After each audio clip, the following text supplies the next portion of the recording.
Kumusta mga kaboxing? This is Boy Kalawang TV.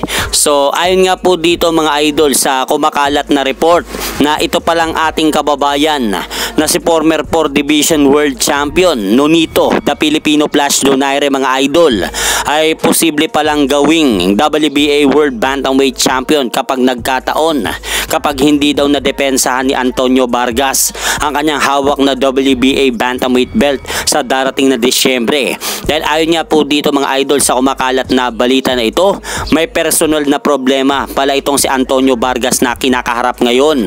Kaya kung sakaling hindi daw madepensahan ni Antonio Vargas ang kanyang hawak na WBA Bantamweight belt sa darating na Disyembre 17 sa bansang Japan kontra sa kanyang WBA Bantamweight number 1 mandatory challenger na si Japanese boxer Seiya Tsutsumi, ay paniguradong ma-elevate bilang WBA Bantamweight full champion si Nonito Donaire pag nagkataon, at posibleng depensa na rin po mga idol ni Donaire ang kanyang WBA belt laban dito kay Seiya Tsutsumi sa darating na December 17 sa bansang Japan. Kaya kung sakaling mangyari po yan mga idol, bale madadagdagan pa ng isang kampyon ang ating mga boksingero.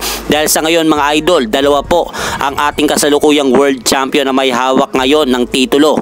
Kabilang dyan sina WBC World Minimum Weight Champion Melvin Jerusalem at IBF World Minimum Weight Champion Pedro Taduran. At usapang Melvin Jerusalem pa rin po at Pedro Taduran mga idol, may nakatakdang laban nga po ang mga ito dahil kapwa dedepensahan ng dalawa nating kampyon na boksingero ang kanilang mga hawak na titulo. Dahil ito nga po mga idol, si Melvin Jerusalem ay bibida nga po ito sa gagawing Trilla in Manila sa October 29 at siya nga po ang magiging main event po sa laban na yan na gaganapin sa Araneta Coliseum, at kakalabanin nga po ni Jerusalem itong pambato ng bansang South Africa na si Siya Kolwa Kuse, habang sa darating na October 26 naman po mga idol ay dedepensahan naman po ni Pedro Taduran ang kanyang IBF belt laban dito sa kanyang kapwa Pinoy boxer na si Christian Balunan. Kaya abangan nga po natin ang mga magaganap na laban na yan nila Melvin Jerusalem